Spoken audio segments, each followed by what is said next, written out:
All right, welcome to another episode of the Sorry Losers podcast. We are coming back to you after a week off. We apologize for that. We were kind of busy. We couldn't find a time that was appropriate for the both of us to come and talk to you guys about what happened over the past week in sports. But we're back now. We're ready. And how you doing, PJ? I'm good, man. Took a little hiatus, took a little 1 week off, but got the fish cut. I'm ready to go. Lots of action to talk about. You fool. All right, well, let's dive right in. Let's start talking about the action-packed NFL weekend that just happened this past weekend with the two conference championship games. First, let's talk about the surprise to me. Broncos taking down the New England Patriots. Woo! Okay, it wasn't that big of a surprise to me because I picked the Broncos to win. If you don't believe me, you can go check out my Twitter feed. I'll go find this tweet, pin it. About 10 minutes before the game started, Broncos +3, easy play, easy money, easy win. I called that one. But ain't no easy. That dude, I've said this all season. It doesn't matter who's at quarterback, how well Peyton Manning plays, whatever. That defense is stellar. They are so good. They can do anything. That is one of the best units I've ever seen play football. Yeah, that defense is really one of the best defenses I've ever seen in my 18 years. Yeah, the game plan by Wade Phillips was phenomenal. Like that old man just showed why he is stuck as the Broncos defense coordinator. But dang, like Von Miller, DeMarcus Ware.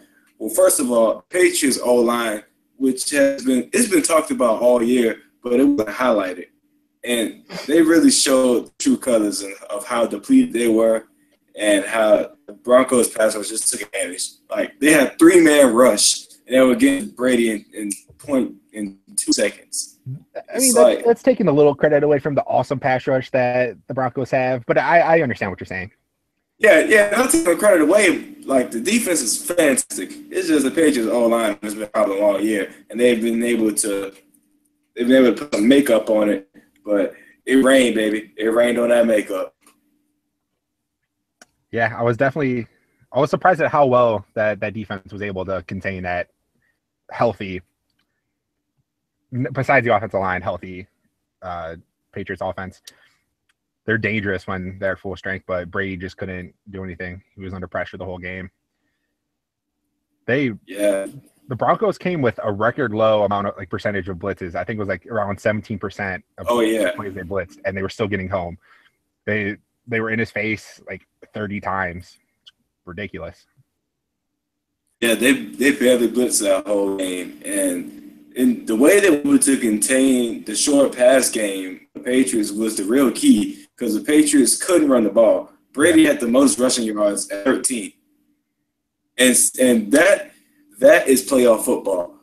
Like the running back is devalued, but in the playoffs, that is where the running back shines, and that is where your run game is necessary. Yeah, kudos to the Broncos secondary as well for being able to when Brady actually had time, there was no one open. There were plenty of coverage sacks, plenty. A lot of coverage sacks, like we were in study hall, and I'm in study hall we can't really not supposed to watch game, supposed to do work. But I'll be on my laptop watching game. I'm just like, dang, man, how Brady can't do that out here? Or how about Gronk? The pass lost, but how about Gronk and his amazing contributions? He was the main reason that they even had a chance at the end of the game. Gronk's a cheater. You cannot. I'm not taking anything away from him. That was a crazy game. 8 catches, 150 yards, couple touchdowns. But come on, go watch that last touchdown reception, and he threw the defender into the first row. Hey man, in the last seconds of a playoff game, you don't make that call. I'm just leave it at that. I thought they threw a flag though. I really thought they threw a flag. That you should. It's no flags. At first, I thought he like jumped from out of bounds, and then when I saw the replay, I did too. And he literally threw the defender into the first row. Like, how can you not? Like, I can understand letting him play, playoff game, but come on, rules are rules. Got to respect the rules. But it was all the football gods smiled when Tom Brady threw a pick to my boy, my Ohio State friend, Bradley Roby. Ohio State always better than Michigan, always. True. Oh yeah, because Brady, Michigan. Oh yeah. Someone's a little slow today. Cause like I was like the only one who did the game up on my laptop. Everybody was like crowding around my computer, and like the connection, because I was in the NFL on Windows, it was kind of slow. It would freeze sometimes, and like you could just hear like my teeth out hard. They're like, oh, like on a 2-point conversion. Oh, I was like, he didn't get it, and then like it showed it. I was like, oh, dang. Down goes Brady. Yeah, I enjoyed that one. Being a long-time Peyton Manning supporter, that made me happy, made me smile on the inside. I like seeing him succeed. I kind of felt bad for him over the years as he's slowly declined, but hopefully he pulls the Ray Lewis and wins one in his last hoorah. Deer antler spray. Get that deer antler spray. If Peyton Manning wins this game, the Super Bowl, I mean, we'll talk more about this next week, but if he wins this Super Bowl, there's definitely arguments for saying the NFL's fixed. Oh my gosh! I just hope it's not like another team movie, and like he gets set, and like his torso goes one way and his legs go the other way. Have you seen that another team movie? One of those stupid parody movies. I faintly kind of know what you're talking about. I don't know. I'm about to say you probably seen it, but it's moving on.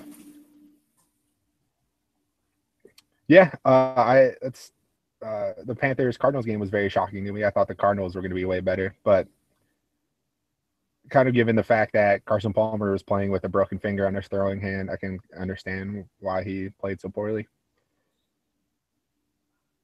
Or he brought the Bungles to Arizona. Yeah. They lucked out against the Packers. Yeah, they did get lucky against the Packers. Packers should have beat them. Like I said, Packers were a surprise team. They could have made a Super Bowl run. I don't know about that. They were one play from beating the Panthers in the regular season. One play away. Yeah, because I was in my junior year of high school, and for my school newspaper, I did like a review of the draft, and like I have like each round, I have like best pick, I have like worst pick, and I have like sleeper pick, and like 2013 draft. That's when Jeff James was in it, and I think he was like a 6th round pick. And I remember the draft scouts like he's a sleeper, and I put it was like he's a sleeper pick, 6'3", 210, he's a 4'4". Watch out for Jeff Janis. Wow, there he is. Now the world knows who Jeff Janis is. His athleticism was that good. Yeah, man. Like he was 6'3", 210. Ran like a 4.48 at the combine, strong big hands out of Saginaw Valley State. D2 school that's known for producing D1 talent. A D2 school is known for producing NFL talent before. And plus they have CFL talent as well. They're just a great football school, and I'm just glad to see Jeff Janis get some shine. Yeah. I thought that was more of a product of Aaron Rodgers being Aaron Rodgers than Jeff Janis having talent. But you changed my viewpoint on that one. Good job. Got to give it to Janis. But not talking about the Packers because obviously that's not the point of this. Yeah, what a beatdown. The Panthers are scary, scary good. Scary good. Oh my gosh. I just wanted somebody to beat Cam. I'm like, somebody just beat the Panthers besides the Falcons. Somebody beat the Panthers. Like, just is nobody can stop him. So it's like, I'm like, no, Cam's going to the Super Bowl. And I'm not going to debate it. Cam's going to the Super Bowl. I'm happy. I'm happy either way. I like Cam Newton because of how he's just made Seahawks fans go insane. Oh my gosh! Have you seen some of the things these people have done? These people are crazy. Y'all should have saw. If y'all don't follow us on Twitter, y'all gotta follow us. Because when the Seahawks played the Panthers, y'all should have seen the Twitter fights that STF got into. Oh, it was so funny. It was so hilarious. Like, it was like one of the former writers. He doesn't even have a sports talk feed. He's like, I'm trying to come back. And he's talking about like Cam Newton scum. He's a terrible person. And we're like, yeah, Cam Newton's terrible. He gives football to kids. It's like Russell Wilson visits children's hospitals every Tuesday. I'm like, cool. I mean, Cam Newton does the same thing. Cam Newton hangs out with homeless people outside the Panthers facilities. It's like, how dare Cam? How dare he 12-man towel and he just throw it? How dare he? I mean, y'all waved the towel in his face. He got his whole deal. You should have known that was gonna happen. I would usually defend people like this because there's always a couple of bad fans in every fan base that give everybody the poor reputation. But there's no defending them anymore. They started a change.org petition to ban Cam Newton from playing in their stadium. How crazy is that? Trying to ban him from the stadium. How insane is that? What's wrong with people? Like, Bobby Jones said it best. I love Bobby Jones. He's like, fans think they actually matter. I mean, like, they think in a sense they do. In a sense, we matter to some extent. But come on now. You kind of at the end of the day, we're kind of. But at the end of the day, we're all just consumers. Like, come on, man. You can't ban nobody from the stadium. Get out of my face with that. Yeah. He blows it to some notebook. No, it's a paper towel. It's a paper towel. Like notebook paper. Paper towel. Oh wow. Yeah, I'm glad I'm not associated with that group because that group is like clinically insane. They even try to get Theismann and Buck banned from calling their games. What? Joe Buck? And Theismann, they're biased, quote unquote. Oh wow! Yeah, ridiculous, absolutely insane. Get out of here! I was rooting for the Seahawks to come back anyway, but man, I was too. That would have been awesome. That would have been the best comeback since the Bills against Oilers. Well, I mean, since the Seahawks did it like last playoffs, I mean. Panthers have a problem of letting teams back into the game. They don't put on the gas. They let up and just let teams come back. They don't know how to play from the lead. Except they did against Arizona, but Arizona was, obviously their quarterback was hurt. They can't really do much with a quarterback with a broken hand. Well, I'm assuming it's a broken hand based on how his finger was sideways. Oh yeah, that thing looked ugly. It was so disgusting. Yeah. Panthers just dominated this whole game. Yeah, defense. There's not much to talk about. That's why we're kind of talking about other topics right now. Kind of. Yeah, it's just a little entertainment for us here. The thing that let me know that the Cardinals were probably not going to win was when Pat Pete got that pick and Ted Ginn called him at like the 10-yard line. Mm-hmm. I'm like, you let Ted Ginn catch you?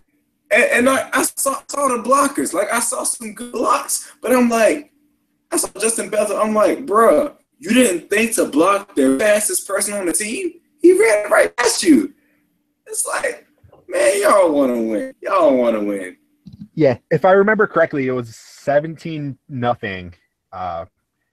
The Cardinals got a good stop. I don't remember if it was a 3-and-out or something, but the Panthers punted. and then Peterson caught it, caught yeah. it, turned around the field, didn't actually secure it, dropped it, and the Panthers got it on like the plus 30. I knew that it was over at that point. That's when I turned it off and went straight to WWE Royal Rumble. Yeah. But third quarter, I was completely out of it. I put my TV on the Royal Rumble. I was completely out of it by then. Yeah, but Broncos, Panthers. I was hoping Patriots, Panthers for like the 11-year anniversary, but it is what it is. Old man. Oh, it's like Men in Black 2, where Will Smith was like, "Oh, busted, new old button it, yeah, old busted hotness."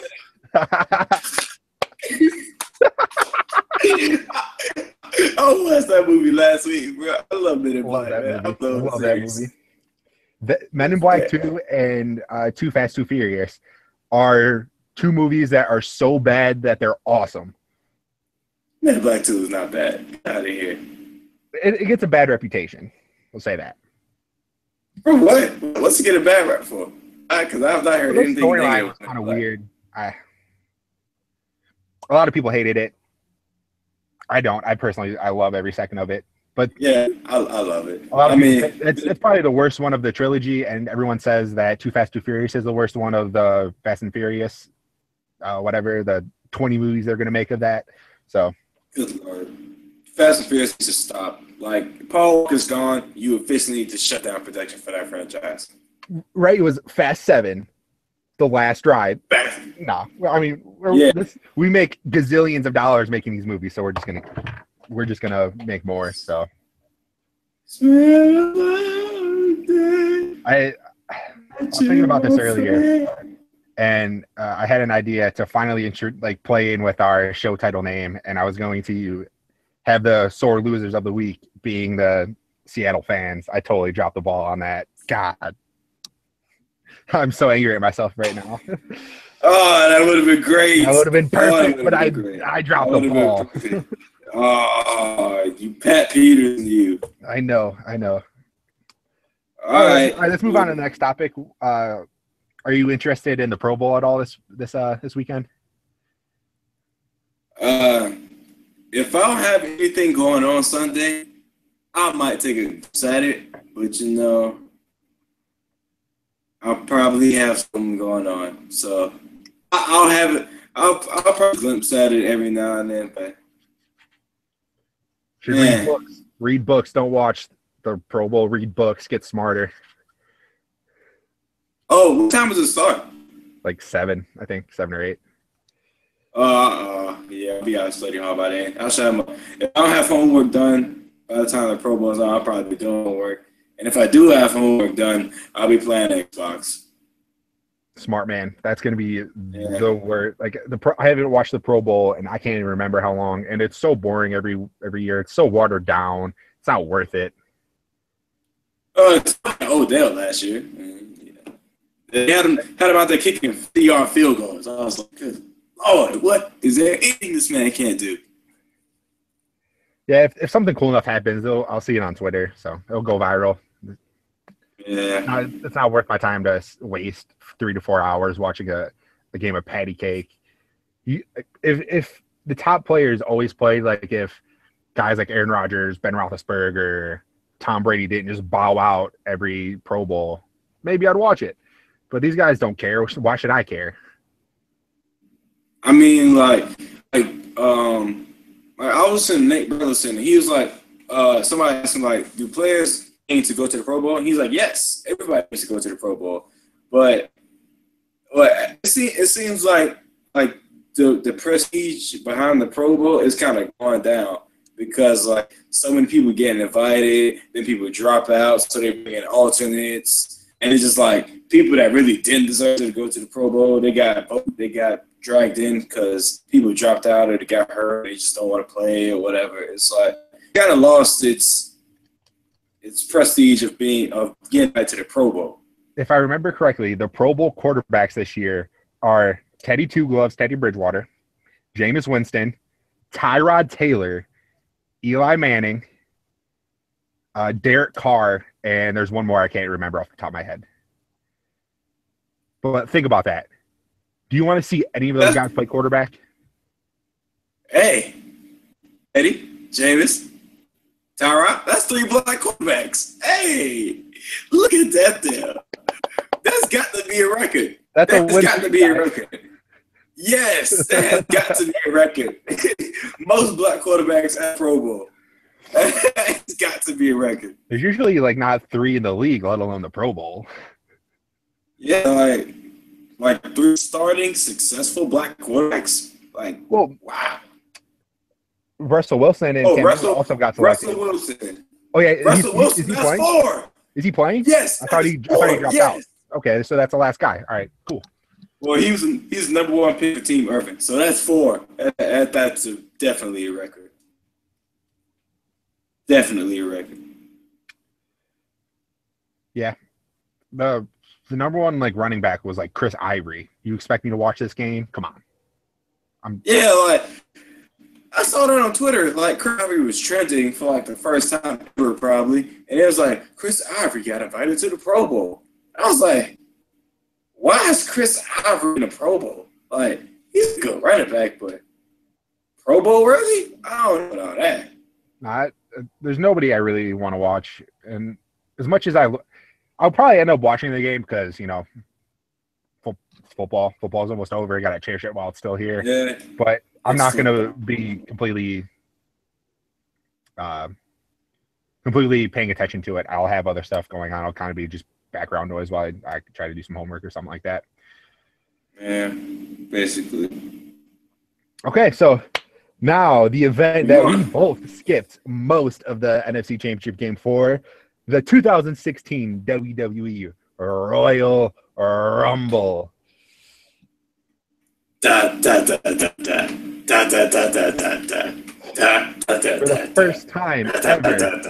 the first time ever, we will be talking about professional wrestling on this show. We hope to kind of come to you guys more often with this kind of stuff. I'm a big time pro wrestling fan. PJ, I don't know if you are.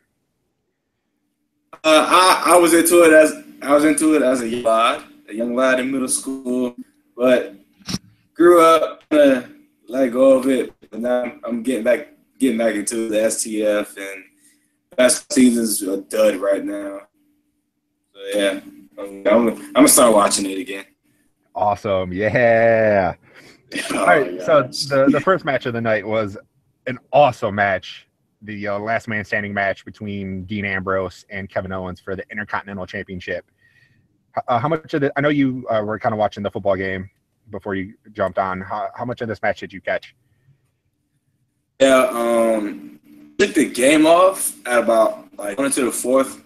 It was like 35-16. I was like, maybe, but it's over.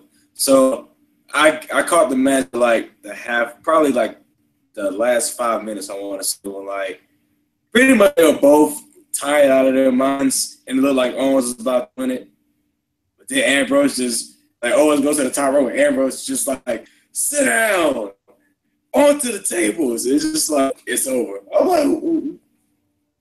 Like now that I'm older, like wrestling is so funny now. Cause it's like this dude is basically done for. He's on the ground dying, and like putting on the top rope, he just magically gets up, full of energy. Winner. That's the best part. Ambrose. It's fun. It's hilarious. Why do you think I watched? Yeah, it's great. It was a great match. Oh man. I had a lot of fun. This was a great opening match. The high spots were fun. There were a good amount of them.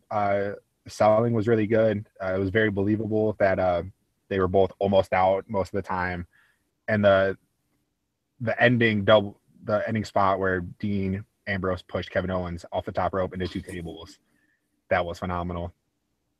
And Kevin Owens gets a special star for carrying over some of his injuries into the Royal Rumble match when he came out to the ring limping.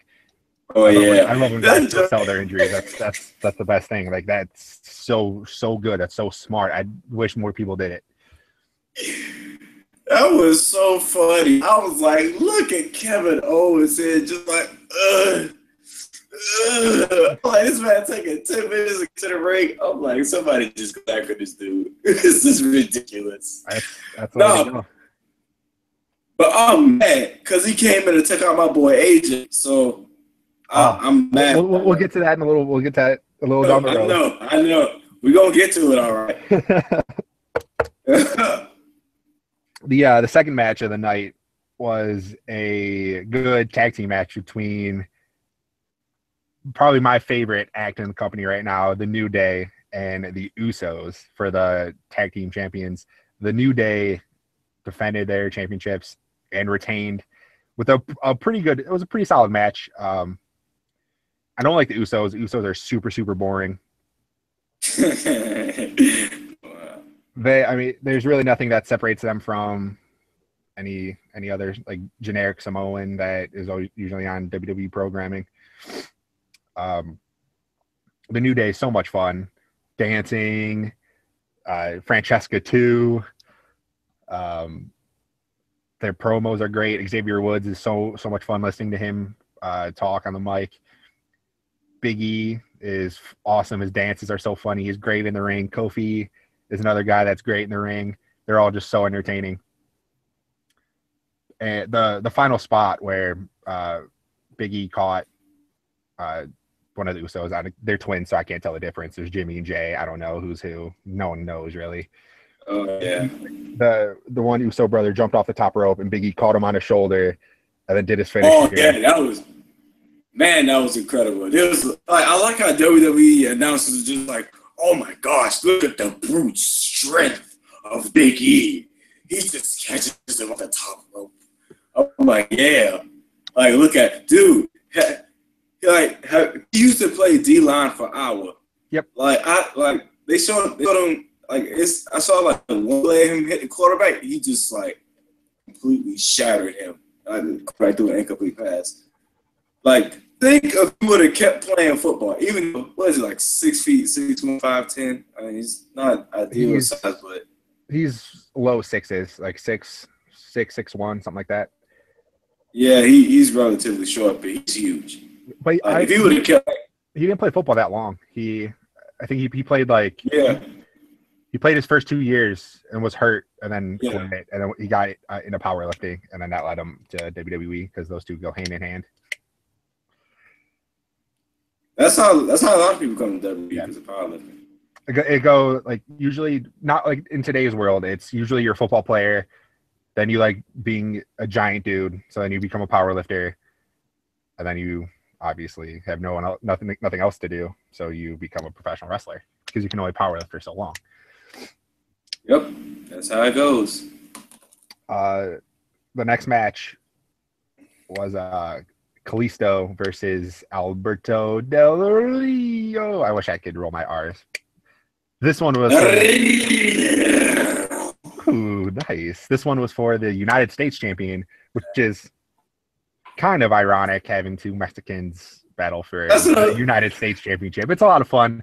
It's actually really smart. It's really smart because they struggle to reach the Mexican demographic. So having these two guys go at it really does well for that. What'd you think of this one? Yeah, it really was not that interesting to me.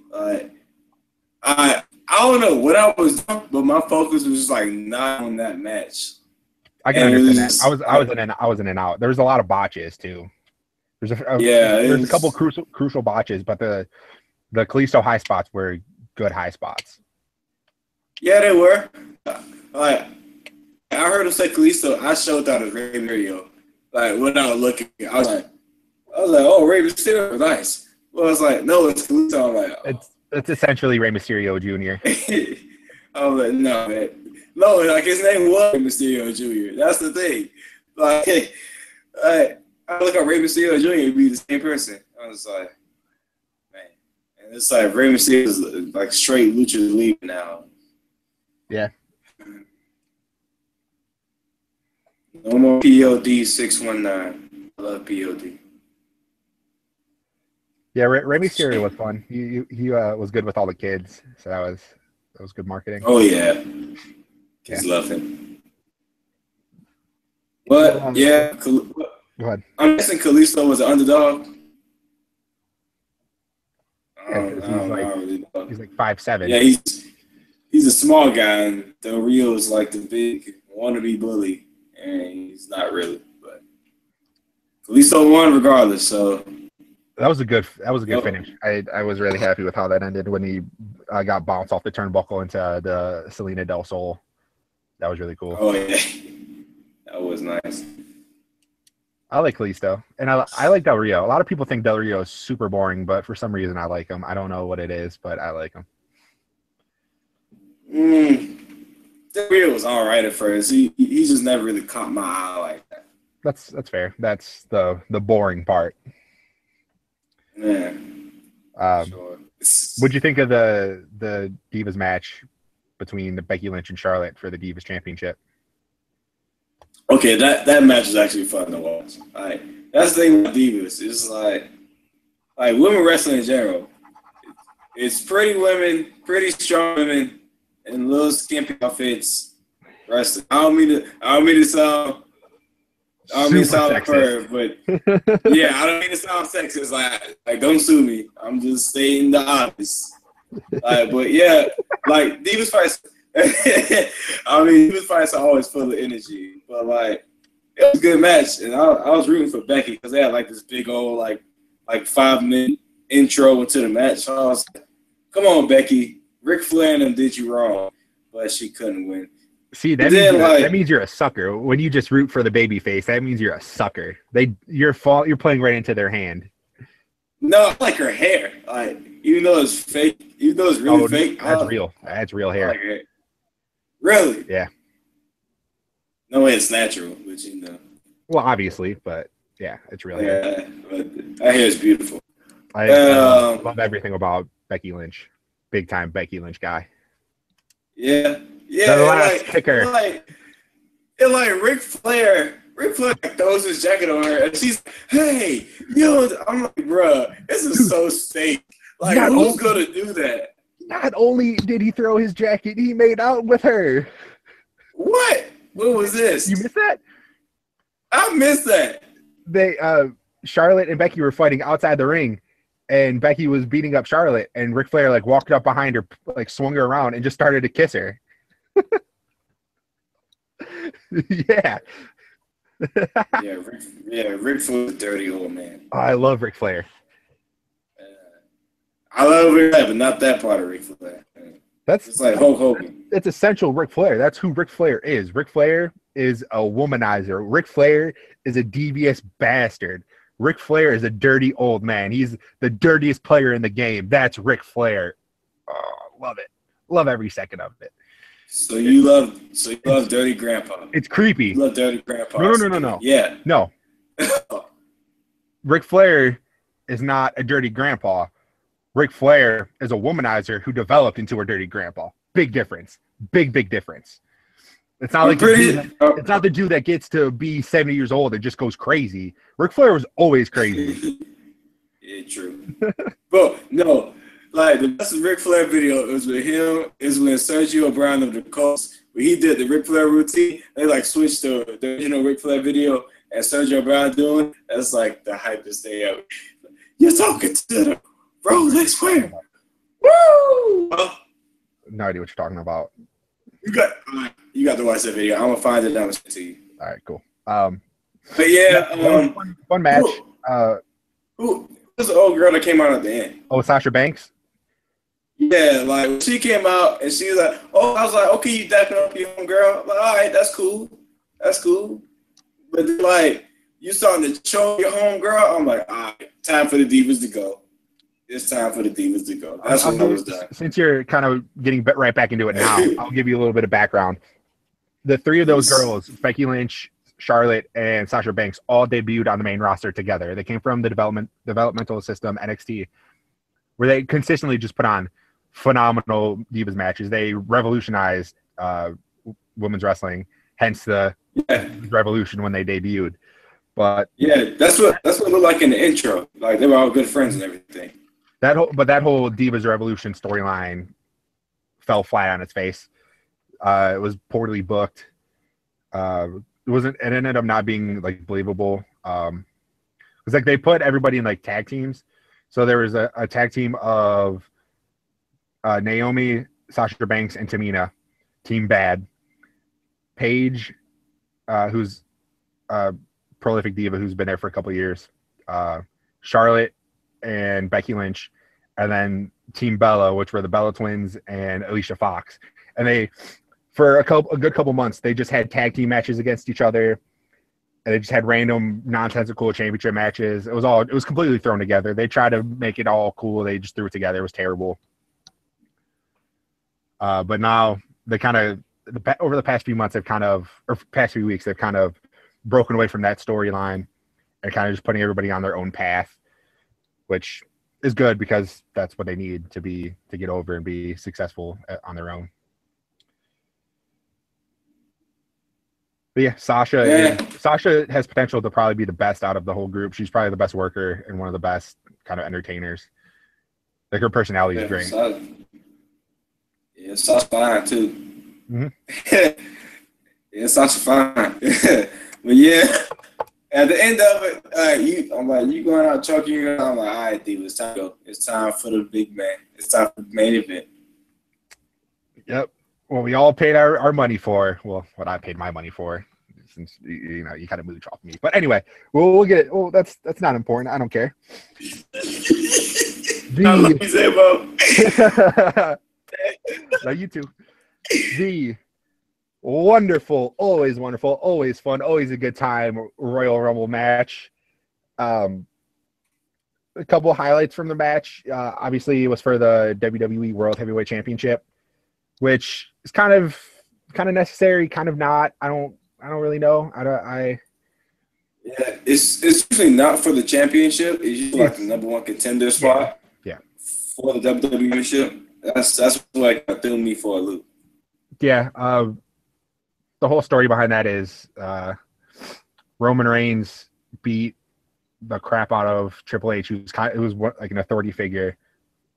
Yeah, and he adored. And then Vince McMahon got all vengeful and was like, Roman, you're gonna defend your championship, one versus all.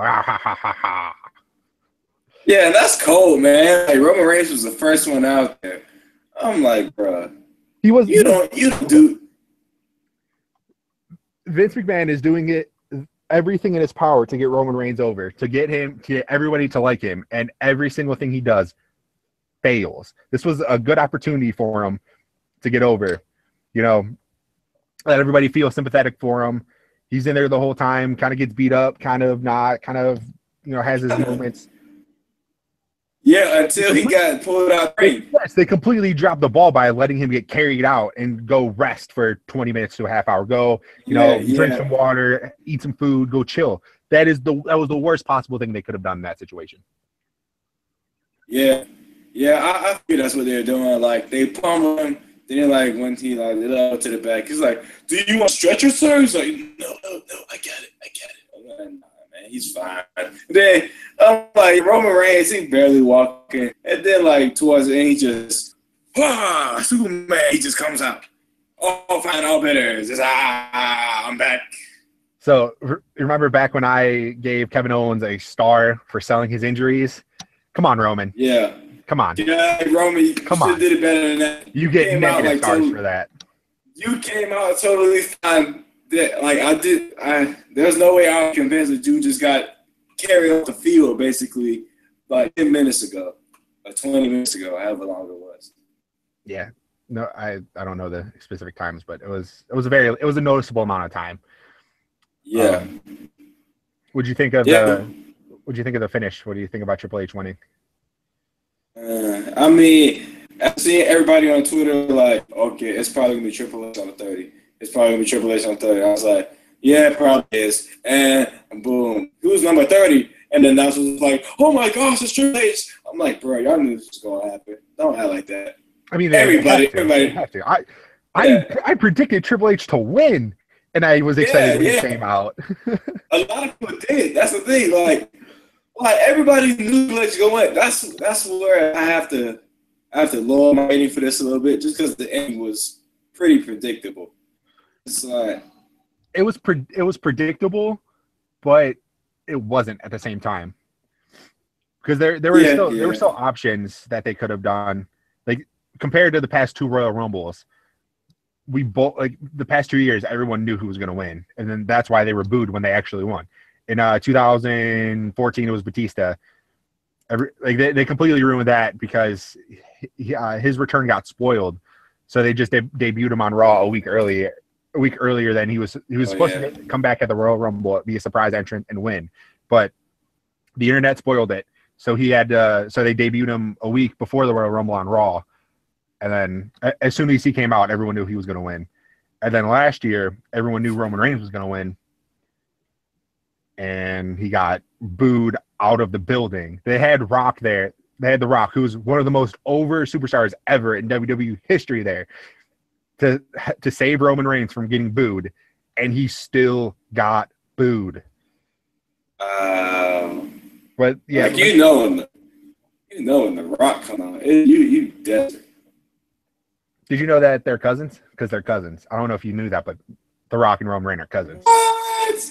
Like, you could kind of see it just because of the size and the stature and the build. It's like, but they're distant cousins, like cousins. Yeah. It's not blood. Because like The Rock is, I'm not gonna say he's bald, but he's not like, he doesn't have a lot of hair. I'll say Roman Reigns has like this long black flowing wavy hair. Yeah. I mean, one guy grows his hair out. One guy likes a bald head. Not a big difference. Not a big deal. Still, Roman Reigns is straight European, and The Rock's like Samoan / Hawaiian / whatever you want. All right, whatever. All right, you gotta talk about the real giant. Hold up. Oh, what are you gonna say? Go ahead. Or are you okay? All right. The really biggest part of the Royal Rumble was the number 3 entrant, the phenomenal one, AJ Styles. I was so excited. AJ is my boy, man. So excited, man. He was one of the main reasons. He was one of the main reasons I watched TNA, just because of him. My boy AJ Styles. The main reasons I watched TNA for a couple years back, the main reason I watched them 10 years ago, 2 of them are in the WWE now. The main reason I watched them about 3 to 4 years ago, 3 of them are in the WWE now. For those watching at home or listening at home, that is AJ Styles, who debuted last Sunday at the Royal Rumble. Samoa Joe, who's been in NXT for going on roughly a year. And another man from TNA that just debuted about a week or 2 ago, Austin Aries. 3 of the best guys in TNA history are now in the WWE. Austin Aries. Love it. Austin Aries. I love Austin Aries, man. Acclimated to that. So they have a pretty general, whoever, if you're a new guy, you go to the Performance Center in Orlando for 4 weeks to kind of learn and kind of get acclimated to how they do things in the WWE. And then the NXT where they film it is really close. They film it at Full Sail University, which is like a big time production learning. Full Sail. So they just kind of do that. And then that's right about it. And Joe's in a bunch of storylines there. I don't really watch it, so who watches NXT? A lot of people do, actually. It's actually really good programming. But there are new rumors that Joe is set to debut on the main roster soon, so stay tuned. Come on. Bring him on. That's my boy. Oh, yeah, and Billy Ray Dudley corny self. I was sick of him in TNA. What? Dude, TNA Bully Ray was awesome. Bully Ray was poop. When he got and cut, man, they had his fat self. They was talking about when he was about to marry Bogan. I was like, bro, I'm done with this whole thing. That's where TNA just slowly started going down. And it's he started Like he's about to marry Brooke Hogan, then they like ruin the ceremony or whatever. And then Brooke Hogan in real life goes and marries somebody who plays for the Dallas Cowboys. It's like, bruh, I'm done with y'all. Get out of my face. TNA really. No, go ahead, finish. TNA really started to lose me when they took an 8-sided ring and went to 4s. Like no, it was a 6-sided ring. Oh, six sides. Yeah, I agree. They needed something to make sure they were different than any other American wrestling company, and they had it. Exactly. They brought in the traditionalists, Hogan, Eric Bischoff, and they all wanted to change it back to the 4-sided ring. Yeah. I had a really good joke, but it kind of dumbasses. Two dummies. Two dummies. Hulk, racist dummy. Bischoff, I don't know about him, but he probably is too. Eric Bischoff, chills, goosebumps. I go watch his match with Chris Jericho for Monday. Chills, goosebumps. Oh, yeah. I listen to his entrance song. Chills, goosebumps. It's still so surreal to me. I still can't believe it. Zabel, do you have a problem? I do. I'm such a WWE fan. I don't know. I see. I get so worked up about it. Aside from AJ, one of my favorite parts was Brock. Brock Lesnar came out there in like UFC gear, and he's just like, it's go time. He's been doing that since he came back, yeah. Bruh, because like pretty much the whole Wyatt family, well, like 3/4 of the Wyatt family was in the ring, and it was just dominating. And people just like, who's gonna stop the Wyatt family? Brock Lesnar like, here I come, baby. I got it. Don't worry. This man would have eliminated all 3 of them boys. He like, I'm like, oh, there goes one. I was on Twitter, I was like, there goes one. There goes 2. There goes 3. Lesnar threw all of them out. I'm like, let's go. But then here comes the 4th one, who I totally forgot about. Then he comes in, they start cheating, they jump him, and they push him out. I'm like, man, what y'all doing, WWE? I'm like, come on, man. That Brock do something. Yeah. That was my biggest disappointment. I think my favorite moment wasn't anything that like happened. Okay, I had 2 favorite moments. It was the New Day spot where Xavier got thrown out, but Big E caught him, and they're just marching out around the ring for the whole time. And when Kevin Owens eliminated AJ Styles, he threw him over the rope, or like he first came in the ring, started fighting with AJ, yelled, "Welcome to the WWE, AJ." And then he threw AJ Styles out of the ring. AJ's walking away, selling with the referee. Like the ref is holding him up while he's kind of crutching him back. And someone's hitting Kevin in the back, and he goes, "Bye-bye, AJ." So awesome. Oh, so yeah.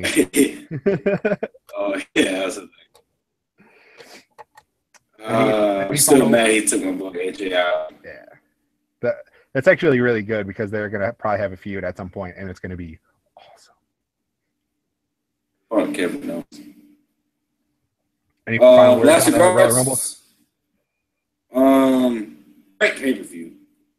Keep it going to 2016 WWE because I am watching now, and I will be your toughest critic. They started hot in 2016. Hopefully they can carry it over because they have been pretty poor. Programming has been pretty weak in the last few months, but I do give them the benefit of the doubt due to all the injuries they've had. Like 5 or 6 main eventers are injured, so I can understand some of the struggles they've been having.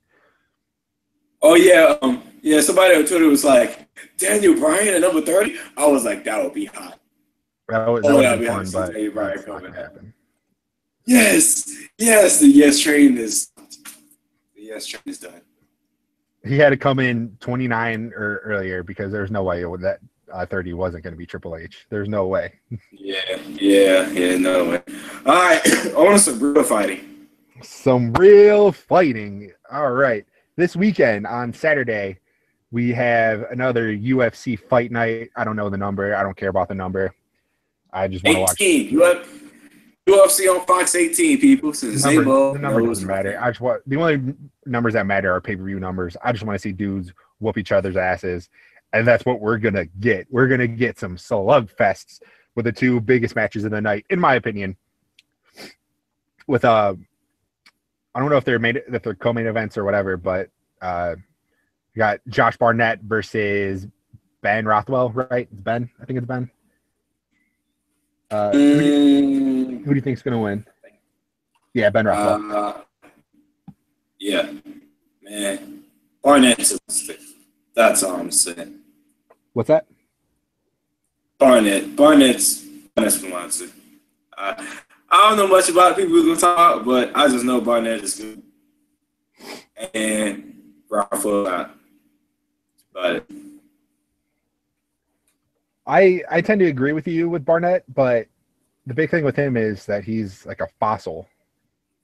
He's almost 40 years old. He's getting up there. He's been around for a long, long time, which, you know, either good, either bad, good experience, but also lengthy amounts of damage is not very good for you, obviously. So I agree. I think Barnett is going to win. He had a kind of pro wrestling skit today at his open workouts before the fight this weekend.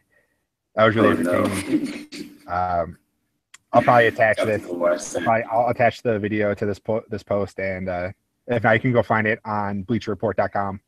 That's where I found it at. Don't forget. I don't know if we're supposed to plug other websites, but whatever.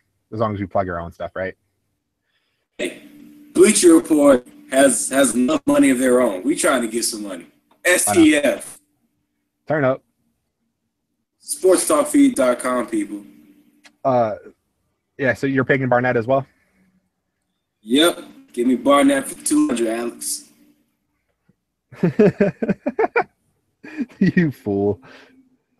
All right, next we're going to talk about the young up-and-comer Sage Northcutt versus Brian Barberena.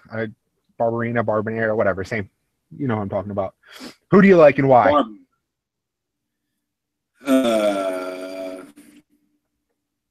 Like I said, I don't know much about these fighters. But Barberena, because of the name, he just sounds like he's going to be great. I'm going to pick him as well. But that's because I want to see Sage Northcutt get absolutely destroyed. I don't know what it is about this kid. I'm calling him a kid. He's probably older than I am. Whatever. I want to see him get absolutely beat down. Oh, he's actually younger than me, so I can call him a kid. Ha. He's my age? Yeah, he's 19. Oh, wow. I'm not 19 yet, but 4 months. We're 19. Yeah. Hey, 2 months, 2 days. Sage Northcutt. Sounds like a girl. Oh, no, I remember when he signed. Yeah, he signed like, what, 2-3 months ago? Yeah, he signed very recently. Yeah, I remember him being signed. Yeah, they was like. Go ahead. Yeah, they were like young 19-year-old Sage Northcutt, like one of the youngest ever to sign with UFC or something like that. Yep, he's Zach Morrison that will beat the shit out of you. Oh, wow. Yes, he is. Yes, he is. Or is it Zach Morris? Wow. Zach Morris, my bad. He's Zach Morris. He's from a Saved by the Bell. Yeah, I think that's why I want to see him get beat down. He's just a pretty boy. Like, he looks better than me. I guess I'm just jealous. And it's super annoying when he does his little flip after he wins because he's 7-0. But I really just want to see him get beat. And if he's ever going to get beat, this fight is his best opportunity to date to get beat. Is it because you're a little fat boy? This has nothing to do with my weight. All right. So, the main event of the night. Oh, it's going to be a doozy with Anthony Rumble Johnson going toe-to-toe with Ryan Darth Bader. Side note, worst nickname in MMA history. Worst. By far the worst. Darth Vader? You like Darth Vader? Oh, I like Darth Vader. Darth Vader is dumb as hell. That is pretty dumb. That is pretty dumb. And it's too easy. Just too easy. Darth Vader. For the record, if I liked him, I'd probably think it was awesome, but I don't like Ryan Bader. But oh yeah, of course. You put personal vendettas into your predictions. Well, no, this is no personal vendetta. Rumble Johnson is just a badass. Very true. Rumble hands down. Dude has sledgehammers for hands. Oh my gosh. He is so powerful. Presumably, the winner of this will get is probably next in line for a light heavyweight championship opportunity after DC and John Jones 2. Daniel Cormier, John Jones 2. Which that's going to be a barn burner. I can't wait for that. Oh, that's the kind we're all waiting for. Bones. I think that's probably going to be UFC 200 since they try to get it for the first ever MMA fight in New York City, but I don't know if it's first ever, but it's banned. That MMA is banned in New York, and they're going to continue having a ban. So. Boy, yeah, George Christie ain't having it. Yeah, it's dumb. It's dumb. New York sucks. First killing DraftKings and now won't let MMA come back. Get out of here. You suck, New York. Yeah. Man, I like Chicago better anyway. Oh, and then you can't gamble. You can't gamble in New York. Can't do anything. Dude, New York is the worst. No, you can gamble. Look, they have like Seneca and stuff. Like the Buffalo, they have like the Buffalo casinos and stuff. Yeah, you can go gamble there. Oh yeah, of course, Niagara. Why didn't I think about that? New York. Yeah, New York is good for mob wives and everything else that's over there. Our predictions on the Rumble Darth Vader fight. Man, ask me no predictions. Yeah. You already know what's going to happen. Rumble, young man. Rumble. There's a key in this fight, and it's anybody that has been able to beat Anthony Johnson recently has been able to tire him out. That's why he was able to beat. That's why Daniel Cormier was able to beat him, because he kind of he got hurt in the first round, realized he was hurt, and then just went on a skateboard and just rode around the ring for a round until he could take him down and choke him out. Yep. That's Bader's key. He's got to make Johnson get tired, and then once Johnson's tired, take advantage, and that's the way. I just think he's not that smart, to be honest. I don't think Bader's going to take advantage of that. Rumble wins. Better know the. Go ahead. Rumble wins in a first round KO, TKO, whatever. It's the same thing. Yeah, I'm about to say, why did it, like, I see somebody's KO and most are TKO. Like, what's the difference? I've learned the difference that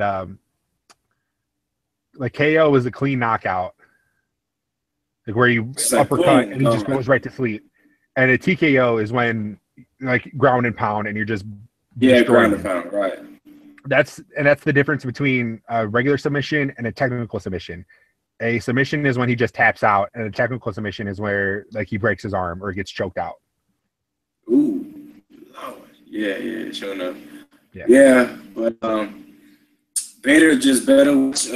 He better. I hope he knows he's a Houlihan. Dodge, duck, dip, dive, dodge. That's what you're gonna have to do to beat Rumble. You're gonna have to dodge. I did not. Dodge. I did not see that one coming. That's a funny one. That's a good one. I gotta give you props for that one. But yeah, we're gonna have a full breakdown of this card the MMA department here at sportstalkfeed.com.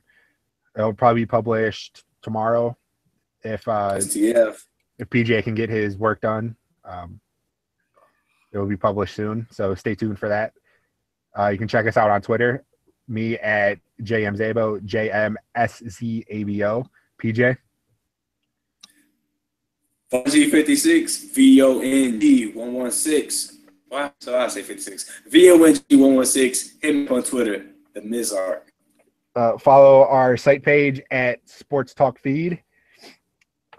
Enjoy the rest of your week and have fun watching all these events coming up this weekend with the Pro Bowl. If that's something that you're into, go ahead and enjoy that. And I know I'm going to enjoy. I know I'm going to enjoy watching this UFC fight. Any last words, PJ? All y'all loyal followers, we love y'all. We love new followers. We love everybody. Read, share, tell your friends, tell your mama, tell your grandma. Interracial podcast. It's right here. All right. Good night, everybody. Peace.